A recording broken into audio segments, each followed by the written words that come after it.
Indonesia, sebuah negara kepulauan dengan lebih dari 17.000 pulau yang terhampar luas, memiliki keberagaman yang luar biasa dengan lebih dari 700 bahasa, 300 suku, dan beragam budaya serta agama. Namun, keberagaman ini tidak menghalangi kita untuk menjadi bangsa yang satu dan kuat. Meskipun demikian, Indonesia masih memiliki tantangan besar dalam menghadapi globalisasi yang semakin kompleks dan dinamis, juga memengaruhi identitas budaya lokal. Indonesia dan bangsa-bangsa lain sedang masuk ke dalam era globalisasi. Di era ini apa saja bisa terjadi, termasuk pergeseran budaya. Banyak perubahan yang dirasakan oleh masyarakat. Pergeseran budaya juga mempengaruhi psikologis masyarakat. Hubungan dasar antara budaya dan globalisasi bersifat dua arah dan sangat erat. Globalisasi yang merupakan proses meningkatnya keterkaitan dan saling ketergantungan antar bangsa dan antar manusia di seluruh dunia. Melalui perdagangan, investasi, perjalanan, budaya populer, dan bentuk-bentuk interaksi lain secara fundamental memengaruhi dan dipengaruhi oleh budaya. Faktor globalisasi yang memengaruhi identitas budaya lokal ialah meluasnya media massa sehingga membawa unsur budaya dari luar. Keterlibatan Indonesia dalam perdagangan internasional membawa masuknya produk, merek, dan gaya hidup global, serta peluang pendidikan di luar negeri dan mobilitas internasional menawarkan pengalaman langsung budaya asing.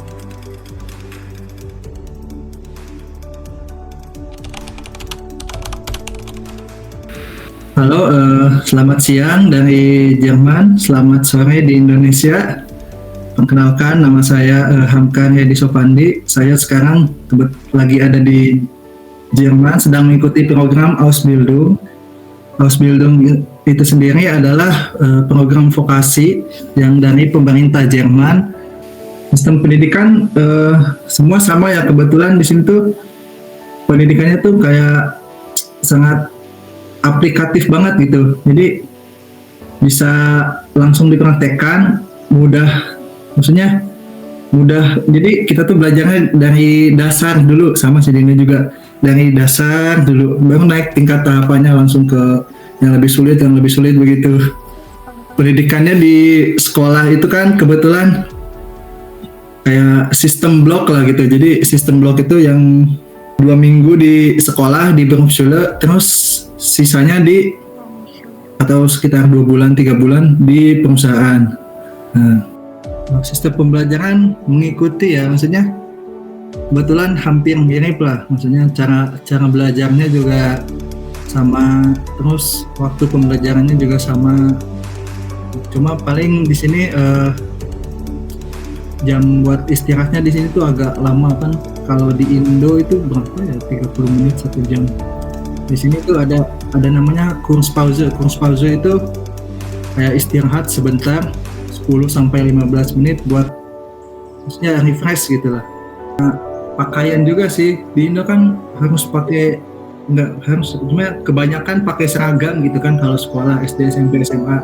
Nah di sini tuh bebas, mau kaosan, mau pakai kemeja. Di aku mah enggak sih ada aturan tertulis, tapi memang kayak punya aturan-aturan tertentu gitu. Jadi di Jerman tuh bebas berekspresi gitu. Ya betul, sangat negara yang bebas berekspresi. Salah satunya ya pastilah ini batik gitu kan. Ini juga udah dipakai. Terus yang mungkin buat nanti kalau ada kesempatan bisa ajak temen orang sini gitu makan, nyoba restoran Indonesia kan di situ. Ini juga adalah makanan restoran Indonesia yang pasti enak dan nggak pernah nggak enak gitu kan. Ada produk Indonesia kan ya? Di toko Asia ada produk Indonesia, khususnya yang paling banyak itu Indomie, terus sambal, saus, kecap, sama bumbu instan itu ada di toko Asia banyak. Kebetulan di Kota Hamka itu ramai banget ya, maksudnya Muslim dari berbagai negara itu. Di sini juga ada beberapa masjid ya di sekitaran rumah. Itu bisa dipakai buat Jumatan, bisa dipakai buat pengajian gitu-gitu kan, buat kumpul-kumpul gitu. Nah, pas Idul Fitri aja tuh itu kan nggak nyangka seramai itu, sebanyak itu satu lapangan full kan. Implementasikan paling cara kerjanya aja sih yang di sini tuh benar-benar gercep, kerja fokus, santai tapi gercep gitu. Kangen budaya sih paling kangen ya. Di sini kan maksudnya nggak ada acara wayang apa-apa gitu kan. Di Indo kan masih banyak lah gitu kayak acara adat gitu, upacara adat gitu kan di Indo kan masih banyak. Di sini kan paling cuma festival doang, festival kostum gitu kan, kayak Halloween gitu. Nah, paling itu aja sih. Cuma sama makanannya, walaupun di sini ada makanan Indo tapi nggak sama lah kayak 11-12 kayak Indo ya, asli gitu. Yang bikin kangen banget sih pasti itu tutuk oncom ya, yang cuma ada di Jawa Barat, mungkin cuma ada di Tasik gitu kan. Masih kita orang Indonesia ya, kita tuh gak boleh ngelupain asal kita berada gitu lah. Misalnya kayak ya ini contoh kecil aja gitu kan, kalau ada 17 Agustusan kita kumpul kan ke KBRI gitu kan buat memperingati. Nah begitu, jadi pokoknya harus masih ingat Indonesia lah, walaupun dimana kita berada, yang ada di Jerman, yang di belahan negara manapun. Lalu, bagaimana kita sebagai pendidik tetap bisa melestarikan budaya lokal Indonesia di era globalisasi agar tetap terjaga? Salah satunya dengan menerapkan pendidikan multikultural. Pendidikan multikultural ialah pendidikan yang bertujuan untuk menghargai, menghormati, dan memahami keberagaman budaya, etnis, agama, bahasa, dan latar belakang sosial dalam lingkungan pendidikan. Assalamualaikum warahmatullahi wabarakatuh. Perkenalkan, saya Winnie Fitriani Hidayat. Di sini saya sebagai guru di Mantinya Tasikmalaya mengampu mata pelajaran Seni Budaya di kelas 10 dan 14. Nah, untuk pendidikan multikultural memungkinkan siswa untuk melihat dunia dari berbagai perspektif yang lebih luas, namun tetap menghargai keberagaman yang ada di negara kita, di Indonesia. Nah, ini adalah investasi untuk masa depan bangsa yang lebih inklusif dan berdaya saing global.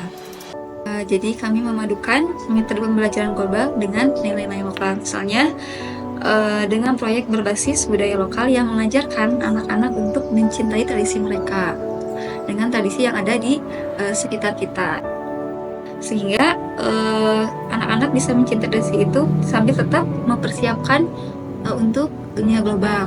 Nah, untuk multikulturalisme dalam pendidikan bukan hanya soal metode, tetapi juga filosofi yang mendalam tentang bagaimana kita bisa menghargai setiap budaya sambil merangkul perubahan yang ada di dunia ini.